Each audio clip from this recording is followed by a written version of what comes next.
Hi, and welcome to part 3 of the Dahvie Vanity investigation. I just wanted to say thanks to everyone who's watched my previous videos. I hope my small contribution to the Vanity case helps raise awareness. If you're new to the Dahvie Vanity saga, then check out part 1, the link is down below. It's been a couple of weeks since my last video and there have been some developments and more people coming forward. Fallon Vendetta, also known as Fallon Vendetta, is a 38-year-old model, performer and parent to 2 children. She's had a few roles in TV and film and worked as a special effect makeup artist between modelling jobs. She met Vanity sometime in September 2016, and having initially chatted via Instagram. Vanity invited her to one of his shows before then inviting her to appear in a music video. And things developed from there. She was older than most of the girls Vanity had dated. His previous girlfriend Madeline was rumoured to be only 20 years old. When they first met, Javon Monroe had suddenly left the band, leaving Vanity in a bind without his lead singer. With Fallon having come from a family background in entertainment, he was quick to acquire her for the band. Vanity had announced a farewell tour without Jay and was performing gigs in smaller venues.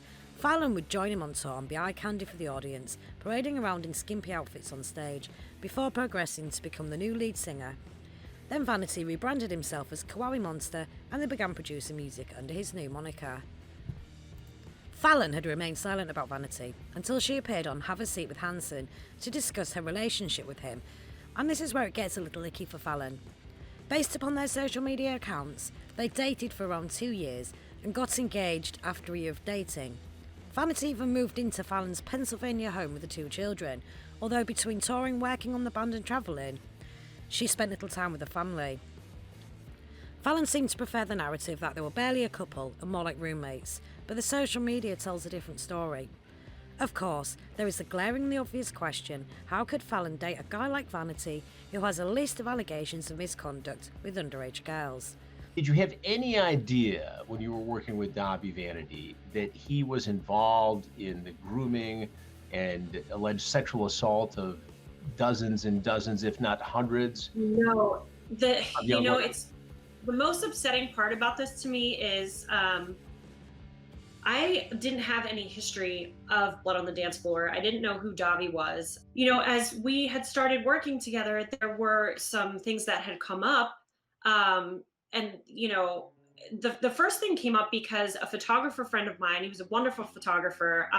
Dahvie had seen some of his work and was like, listen, I want to do like an autobiography. Like this guy does great work. Do you think he would be interested in doing the photography for the book? And I said, sure, I'll ask him. And he came back to me and he said, Fallon, like this guy doesn't have a good reputation. I don't know that I want to be involved with this. So I was like, well, what are you talking about? And he's like, I don't know. Maybe there's some stuff online if you can find anything. There was like some tweets and I found the tweets from Jeffree Star. And I found what looked like some type of arrest record, but there were a couple different copies of it. So I was like, what the heck is this? And I asked Dahvie and he said, hey, there was this girl. She was, 17 years old, but she lied about her age, but it was at a concert in Colorado and, it was totally consensual. It was oral sex. And then she went home and her parents kind of like flipped out about it. And like, the cops came and picked me up and everything was dismissed because it was consensual. It seems unbelievable that Fallon did not know the depth of the allegations. This was 2016, 7 years after his public arrest for sexual assault. The truth about Dahvie's Tumblr page was well established and easily found with a simple web search. Then there is the legion of forums who have, for years, called him out. In October of 2016, venues were refusing to let Vanity perform thanks to pressure from several anti-Vanity Facebook groups. The small band Mistlefish heard Vanity was playing in their town. Knowing of the rumours about Vanity, they jumped at the opportunity to open for the band and began to roast Vanity, much to the hate of his fans, before being swiftly ejected from the show. Yeah! Motherfuckers! I probably should have thought through my outfit a little bit before I came. I didn't think about how it might make Dahvie uncomfortable, but then again, he has made plenty of underage girls uncomfortable, so... No, Dahvie, we're not trying to steal your title. It says pedophile, because we actually play music. Very unprofessional. Disrespect the fucking band. You guys, we love you. We're on Mistlefish. We love you all.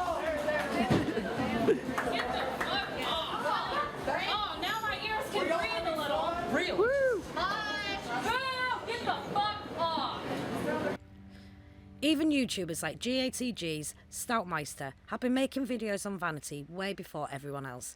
This information was a simple click away. Hey, what's up you guys, Stoutmeister here, and today got a little special something for you all, and I would like to introduce you some very special guests this evening. My name is Jose. I'm the one who made the page. Even when Fallon's photographer friend refused to work with Vanity because of the rumours around his questionable past, she still didn't leave him. It seems all the red flags were there, but Fallon was just not willing to see them. In her interview with Hansen, Fallon cannot explain nor justify her actions. Yes, we want to believe she was a victim of manipulation, but we begin to wonder if she was trying to use her relationship with Vanity as a social ladder. She claims he cheated on her numerous times, and yet she got engaged to him. There's more questions than answers. It wasn't until an underage victim of Vanity's recently spoke out that Fallon realised the extent of his cheating ways. She'd even mentioned his over-fondness for fans, but didn't even raise an eyebrow at the time. A former fan of Vanity's mentions that a drunk Fallon allegedly attacked one of her friends at a concert. Another victim alleges she witnessed the couple arguing over Vanity's friendship with Tessa. Fallon and Vanity appeared on countless vlog-style videos together. Fallon in no way appears unhappy with him, yet she wants us to believe she was a victim. This brings us to Winter. She was just 15 when she met Vanity at his concert in New York. This was the day before he met Fallon. Vanity invited Winter and her mum for a meal, exchanged numbers with them both, and went on to invite Winter to appear in his music video. The same video he would then invite Fallon to appear on. Vanity also invited Winter's mum to do hair and makeup for the video shoot, so a 15-year-old Winter, her mum and Fallon all flew out to Vanity's home to appear in his video. At his home, Winter was led by Vanity to a laundry room, where he pushed her to her knees and forced her to perform oral sex on him, despite her mum and Fallon being upstairs. Even on the set of the video, Winter goes on to allege he would sneak off with her to receive oral sex. Winter would have a secret relationship with him for the next 3 years, despite him being with Fallon.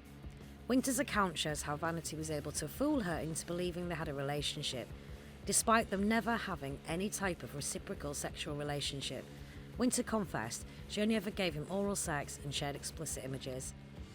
There are no doubt countless other women who were probably led to think the same thing, despite Vanity putting Fallon all over his social media, leading many to speculate that it was nothing more than a showmance. Fallon claims her last straw with Vanity was not the numerous times he confessed to cheating on her, but the time she used his laptop. I was working on some graphic work, and my computer was being really slow, so I asked if I could use his. He was really hesitant about it. I finally, got the computer from him, and I was trying to do homework with my daughter, and as I'm sitting there trying to multitask, I'm in the other room, he's like locked in the bedroom working on music. Stuff starts popping up on the computer, and I was like, what the heck is that? And next thing I know, there was like, a girl's chest, and I was like, oh my God, you gotta be kidding me. Like, this is, it was, I guess like when you do the cloud or when your messages sync on the computer, and I automatically was like in shock. I'm like, really? Like, are you kidding me? I'm trying to do work, and like, this is what this guy's doing, and I was so upset. This brings in 16-year-old Cass, who alleges that Vanity befriended her on Instagram whilst he was living with Fallon. Their chat began innocently, but Cass alleges they progressed to discussions of a sexual nature. She'd been through some personal struggles and admits his attention was a welcome distraction. Vanity asked her to meet up. They drove around, ran errands, went to Starbucks, then Vanity pulled up into a parking lot. He forced her to give him oral sex. After processing what happened, Cass decided to contact Fallon and tell her about the incident with proof of her exchanges with Vanity. Fallon did not believe Cass and blocked her on social media. Cass said she reported the incident to the police, but nothing happened. Fallon goes on to claim how she was a victim of social media harassment by people attempting to warn her about her relationship with Vanity, with people going as far as to find her ex-husband and warn him too.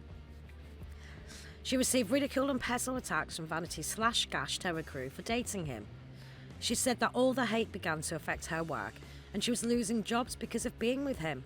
Again, with the narrative that Fallon insists that Vanity assured her he was innocent, despite growing evidence to the contrary, she still chose to stay with him. Despite her lengthy discussion with Hansen and co, Fallon fails to provide any real insight into Vanity's character that isn't already common knowledge, which is what I was hoping for.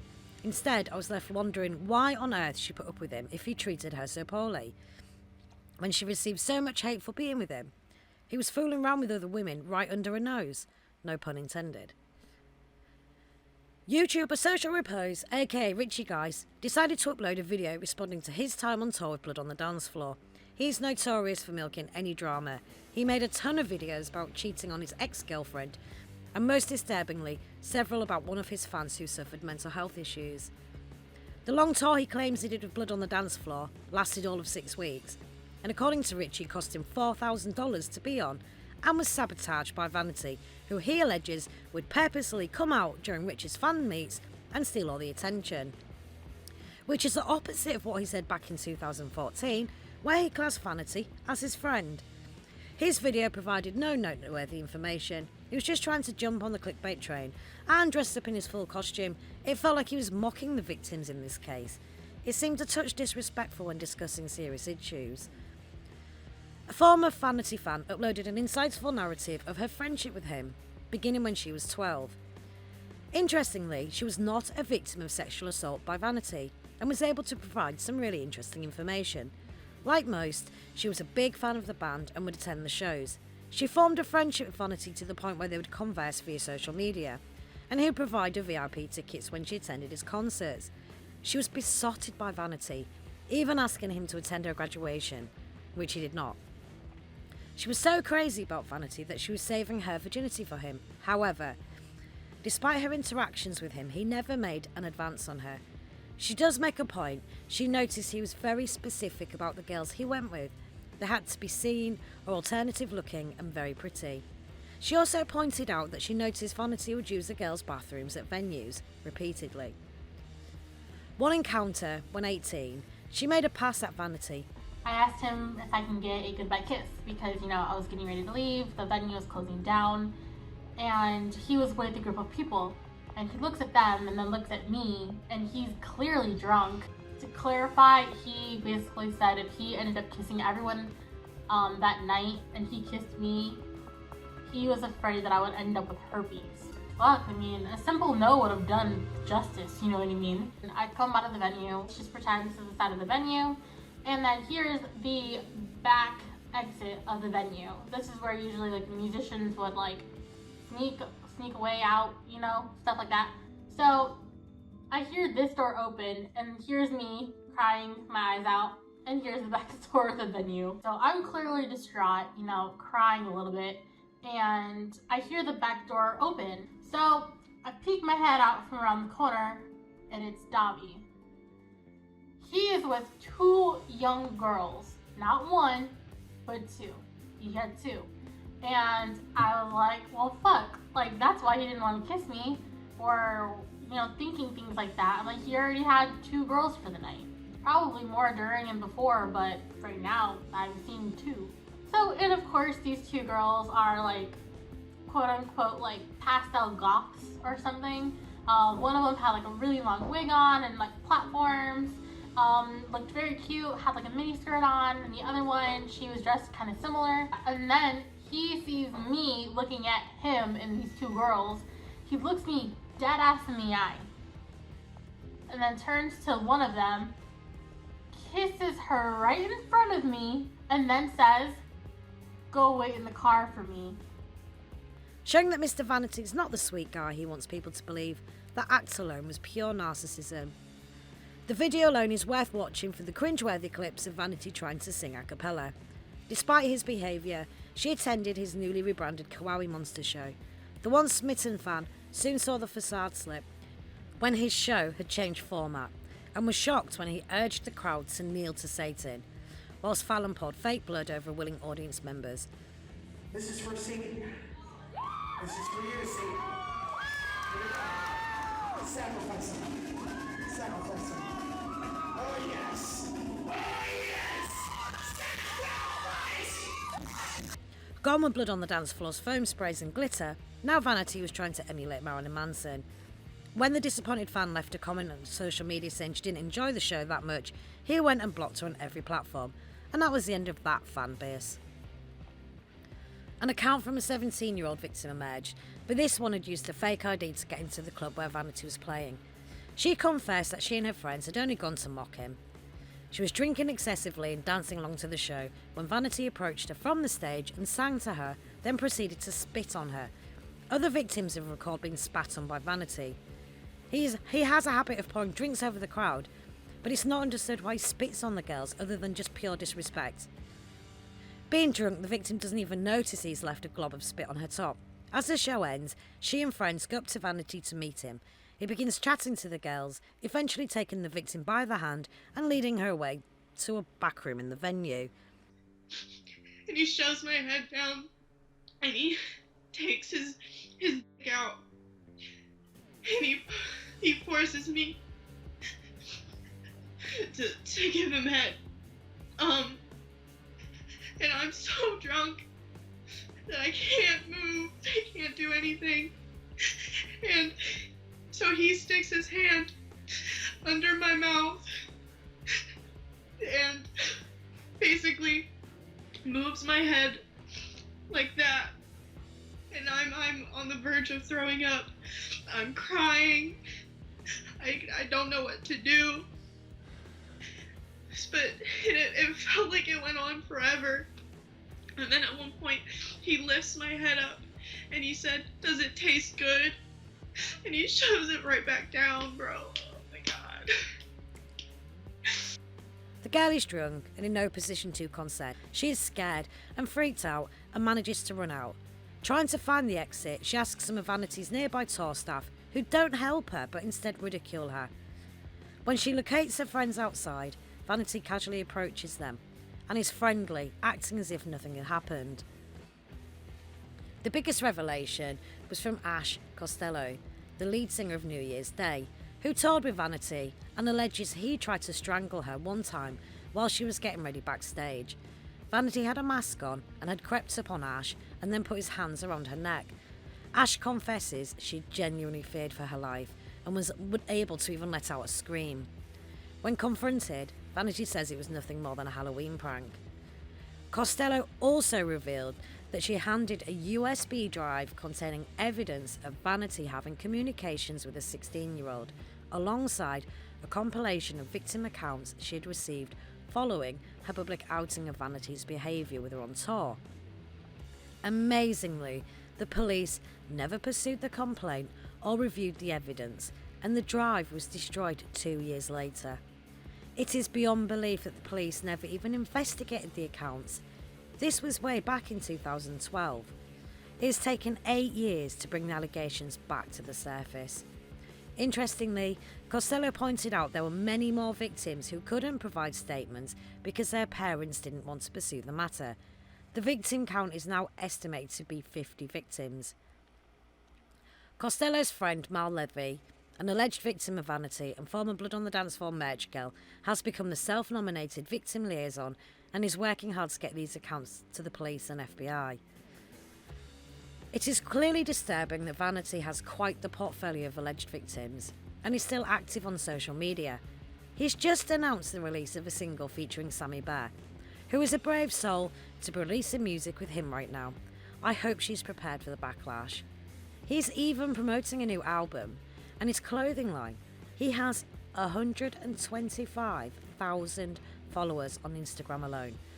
Granted, a percentage of those followers are people watching his actions, but his fan base is pretty strong considering. The problem at the moment is the attacks on his social media and the attempts to take down his stores. This is where people need to be savvy. It's easy to target him, but remember, let the law punish him. Any unjust actions will be eaten up by his defence. So, this is where I've struggled to understand Vanity's behaviour. I've delved deep into the world of Vanity, watched his vlogs, read everything from fan pages to hate forums to try and get an insight into this guy's mind. My first impression is this guy's a master manipulator. In an interview with his mother from a few years back, she talks about Vanity being a kid who was bursting with energy and had limited self-control. That is apparent in his behaviour to this day. He's impulsive and childish and seen to push boundaries with people around him. This kind of impulsivity can be related to his sexual behaviour. Nearly every victim account I've accessed is the same narrative. Once his sexual needs are serviced, he has no desire or need to entertain the other party. He mentally lacks the filter that says you can't do this. He has no remorse to the extent that he lacks empathy. He has been able to tell each victim exactly what they needed to hear to engage with them. He was beyond simple grooming. He had an exact science to manipulate these girls. He would flip the switch of his mood to happy or mad in a heartbeat. He needed to look up quotes or refer to his magic book for his social media because he lacks the ability to feel relatable emotions. And this was the key to his appeal. He's not a conventionally attractive man in looks or build, but he is the unequivocal bad boy. The guy who doesn't show emotion to a female is, in psychological terms, unattainable, but triggers a reaction in females that they want what they can't have, thus creating a desire. Now, mix that behaviour with the fan base of scene girls, he had created the perfect hunting ground. The needier the victim, and I mean this term in respect to emotional need, the more appeal he has to them. He created the perfect recipe for instant attraction. The fan account really sums this up. She adored him, even though he spouted out the most degrading lyrics and acted obscene to the crowd. He was a pig, to put it bluntly, but his pure nonchalance made him desirable. In 14 years of offending, this man never got caught. This isn't luck, it shows he's devious, but not impervious. The FBI recently captured and sentenced a 41-year-old man for travelling to Canada to US to have sex with a 14-year-old in a hotel room. He is currently serving 8 years in jail. The FBI have a 47-year-old male in custody for sexually assaulting 3 teenagers aged 15, 17 and 19. A 43-year-old Florida man was sentenced by federal court to 10 years in prison for attempting to meet a 14-year-old who was actually an undercover police officer. Chris Hansen and other YouTubers following this case have confirmed the FBI is investigating this case, which is good news, but will it lead to a prosecution? I haven't been able to find a case like Vanity's with such a high victim account.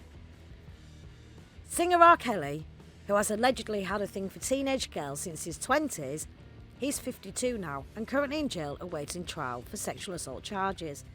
It is alleged that people in his crew would scout for teenage girls at his shows. R. Kelly was famously arrested when a sexually explicit video surfaced of him with a 15-year-old female. However, he managed to evade jail time when the victim's age could not be determined. Let's just say there were rumours she was paid a substantial sum not to stand trial. As we know, there are at least 50+ victim accounts, with the vast majority of victims who are underage. Of those victims, the state in which the crime occurred and the age needs to be matched up, as the US has different ages of consent per state to determine the crime. For example, if age of consent is 17, then the charge would be sexual assault. If the victim is underage, then it is statutory rape with a minor. Because these incidents happened across various states and involve minors, then it needs to be a federal court that handles the case. Federal courts serve the most severe punishments upon successful prosecution. As we all know, the defendant is innocent until proven guilty in a court of law. This is a problem area.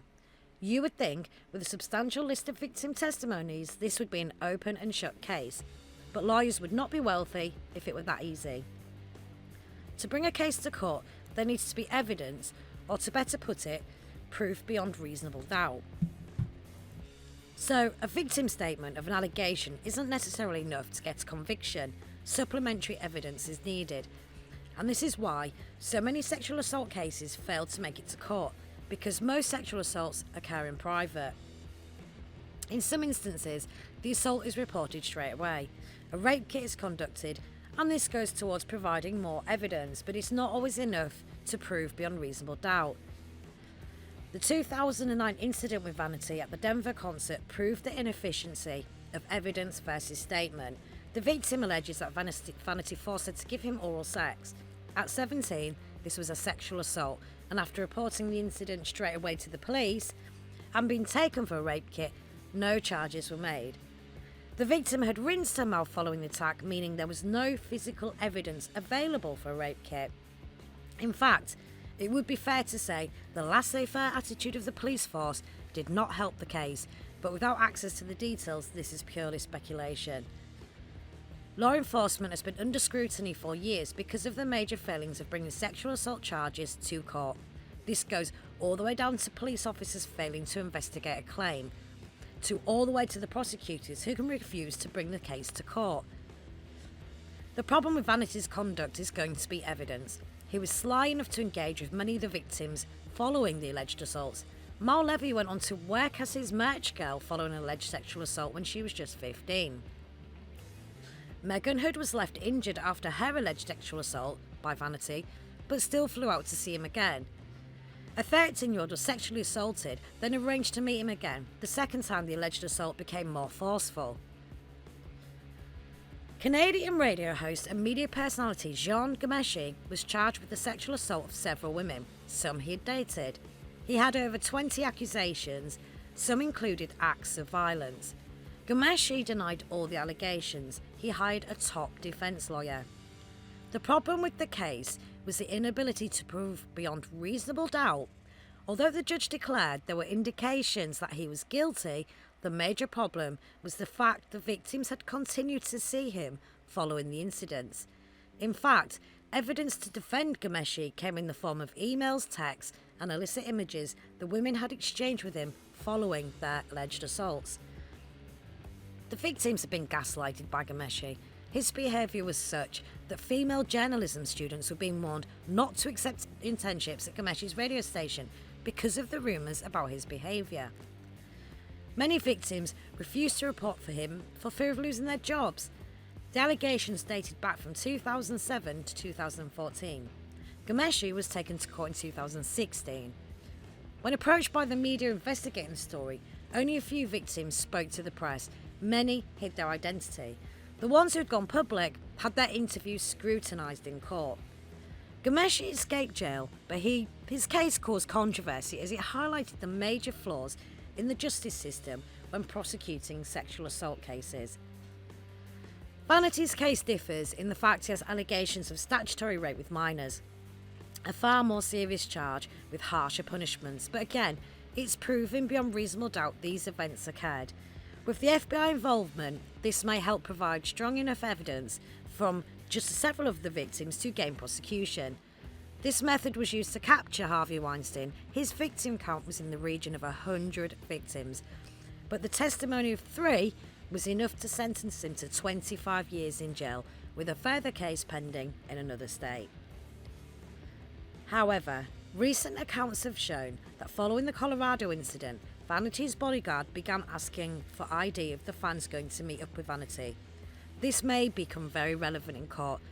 Even in the most recent victim accounts, several have said he waited until they were 18 before assaulting them. Former Glee star Mark Salem was found to be in possession of indecent images of the most heinous kind. He took a plea deal that would see him serve 7 years in jail. Unfortunately, Salem had struggled with mental health issues and committed suicide before his jail sentence began. His victims were unable to receive damages because of his death. Filmmaker James Toback had 395 allegations of sexual assault spanning 30 years. Due to the statute of limitations, no charges were ever able to be filed. Legendary singer David Bowie slept with several underage girls that were known back in the 70s as baby groupies, girls whose aim was to sleep with famous musicians. Bowie was in his 20s at the time, and no one questioned or challenged his conduct because of the era. Even Elvis Presley was alleged to have had a thing for teenage girls. Some rumours even allege he was known to have thrown slumber parties for teens and would slip a $100 bill in the purse of a teenager he'd spent the night with. Elvis Presley met 14-year-old Priscilla, who he'd then marry when she reached 17. Anthony Kiedis, the lead singer of Red Hot Chili Peppers, wrote in his autobiography that he had underage sex with a 14-year-old girl. He was 23 at the time. Shortly after, he then dated actress Ione Skye, who was just 16. He was never prosecuted despite living in California, where the age of consent is 18. Hollywood actor and lead singer of 30 Seconds to Mars, Jared Leto, appeared in an article where multiple people alleged he'd slept with a multitude of underage fans. Leo's lawyer contacted the forum from which the allegation started and threatened legal action. Boxer Mike Tyson served 3 years in jail for rape and was forced to register as a sex offender. Tupac Shakur served jail time for sexually assaulting a fan, although he maintained it was consensual. Disgraced glam rocker Gary Glitter was sentenced to prison for the attempted rape of a minor. He had invited a 12-year-old and 13-year-old to his dressing room to sexually assault them in the height of his fame. Gary Glitter was sentenced to 16 years for his crimes. 10 years earlier, Glitter had fled to Vietnam following his prosecution in the UK for possessing images of minors. He was jailed in Vietnam after being caught sleeping with underage girls. He was then deported back to the UK. Detective Chief Inspector Michael Orchard said Glitter was a habitual sexual predator who took advantage of the star status afforded to him. Sound familiar? Vanity's allegations span over a decade, meaning the statute of limitations should enable most victims to file a complaint. Again, this doesn't guarantee a conviction for every victim, but the key is to gather enough victims with solid evidence. That may mean images, exchanged, message logs, anything that connects Vanity to the victim. It's going to take a while for a case to be built, but the prospects of Vanity being prosecuted are promising. Victim advocate Mal Levy has remained tight-lipped regarding the progress in the case, but it was confirmed by Fallon that she too had spoken to the FBI, and many more victims have filed complaints with respective law enforcement agencies. Unfortunately for now, that means Dahvie Vanity is innocent until proven guilty, and is able to freely use social media to connect with his fan base. He's alleged to have appeared in Chris Hansen's latest video chat stream, where victim Megan Hood recalled her unpleasant experience with Vanity. This was the girl who Vanity flew out to his home, but had to earn her return fare in the form of oral favours. He simply posted that it was not true, before the moderator swiftly banned him. He's alleged to have appeared in similar streams on other channels, but it cannot be confirmed, as there are a lot of people trolling as Vanity. Not only are there trolls, but there is a growing community of people speaking out about Vanity. In one respect, if this is cathartic for a victim, then all power to them. But there is a community of those who realise that uploading any kind of Vanity content is clickbait. I mentioned the fan earlier. Her account as a fan of Blood on the Dance Floor was insightful. But since that video gained huge views, she's announced the self-titled Nalina movement, where Vanity victims can make a video saying compliance is not consent if they are not ready to speak publicly. I have an issue with this. It seems a bit too much too soon, and using your own name is also a bit distasteful. Her intentions may be good, but I think the priority should be on getting a case built against this guy, not on increasing your visibility. And to be honest, people should be promoting No More, because this whole case represents the abuse of fans and young women. It is not associated with compliance, and every victim needs to know that no more is what you need to hear. You're a victim no more, but a survivor. I no doubt there'll be more people trying to create another platform for victims to speak out. It is view-worthy, and Nalina has ads running on the channel thanks to the boost in views. This recent account, posted by a then 10-year-old fan who claims Vanity touched her breast at his Vans Warped Tour merch stall, is very disturbing, bearing in mind parents and crew are nearby. Dahvie is kind of like still talking to us. He's still talking to all the girls in the tent, me, her, and he kind of jokes like, maybe you guys should kiss my cheek. And I'm like, okay. And the other girl's like, okay. And so we kiss his cheek, and he kind of like, he's getting all very excited, like, woo-hoo-hoo. Like, you know how you get giddy and stuff, you know, when you get excited. And he's like, how about you girls kiss each other? Probably a little bit after we were talking, his hand, let me show you. So this is my breast right here, just one of them. His hand is like right here. Right, you see this? Right here as he's talking to this other girl. And he's talking to the other girls, and I'm just kind of sitting listening, and I feel this hand right on top of my breast. At this point, I'm 10 years old, so I ain't got no titties, right? I don't have anything there. I'm flat chested because I'm 10 years goddamn old. I shouldn't really have anything there. Like, wait a minute, this dude is like, his hand was like right here. It was literally over my top. And I was just like, oh my God, I'm so uncomfortable. So uncomfortable at this point. I'm still sitting here. I'm like, okay, this is just my idol. He's just joking around. But this is like, I feel very uncomfortable. I feel very unsafe. But then one part is like, this is fine. And another part is like, get your ass out. You hate this. Leave. Mallory was a fan of the band before she formed a friendship with Vanity that spanned 7 years. Her account is about the most informative so far on Vanity. She had a friendship with him that was in many ways more of her tolerating his appalling behaviour towards her than anything else. But I think he was mad at me because I had rejected him that night, and so he was punishing me. Mallory savoured any morsel of kindness he would show towards her. She would have to refuse his sexual advances, watch him treat his girlfriends like crap, and consequently do the same to her. Again, this is the bad boy behaviour that draws these girls towards him. That just made me feel like trash. Like, I feel like he likes to humiliate me in public. Like, I felt like he liked to make me feel like nothing. A lot of great friends. He had a lot of great people in his life, and he just threw them away. You know, he could have had a really great life. He could have had a lot of great friends. He could have had a flourishing career. He had so much potential, and he could have done so much good, but instead he ruined it all. YouTubers like Chris Hansen have created an excellent platform for people to speak out and are able to ensure content is law-abiding, concise, and provides access to victim support. Although newcomer Pastel Bell has recently become the subject of criticism of her handling of the Vanity case, she has managed to gather a lot of interviews of victims of Vanity.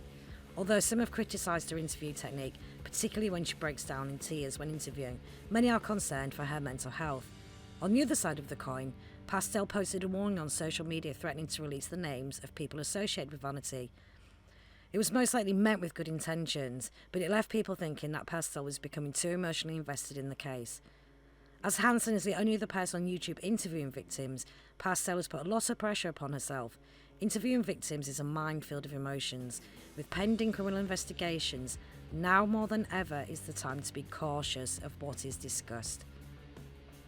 When I first began looking into Vanity, I tried to follow him on his Instagram, hoping to gain some insight from his perspective, but I was blocked by Vanity almost instantly. I'd not posted anything negative or had anyone that was following that would deter him. On my account, I followed bands and alternative clothing brands. So I decided to do a social experiment. I was very kindly given access to the account of a teenage girl, began to follow him, and still have not been blocked. It was not the result I expected.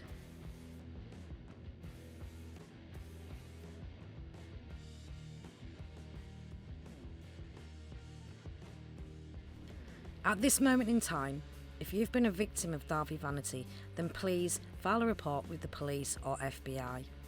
Your statement has great power, and once you've done that, seek support from the correct channels. Organisations like RAIN can offer professional support, and it is paramount that you find that. If you're not ready to speak out, it is understandable that all the coverage this case is receiving is no doubt provoking upsetting feelings, but there is support available, and don't be afraid to reach out. Of course, don't give hate to Vanity or his fans. We all have to begrudgingly remember, innocent until proven guilty. This is Brianne. Since I began looking into Dahvie Vanity, I kept seeing her image appear, particularly in a photo montage someone created to highlight Dahvie's conduct with fans. I wanted to point out that Brianne was a fan of Dahvie and his band. Sadly, Brianne passed away in an automobile accident when she was just 15. This was in 2009. I think as a community, we should be respectful with regard to use of her images.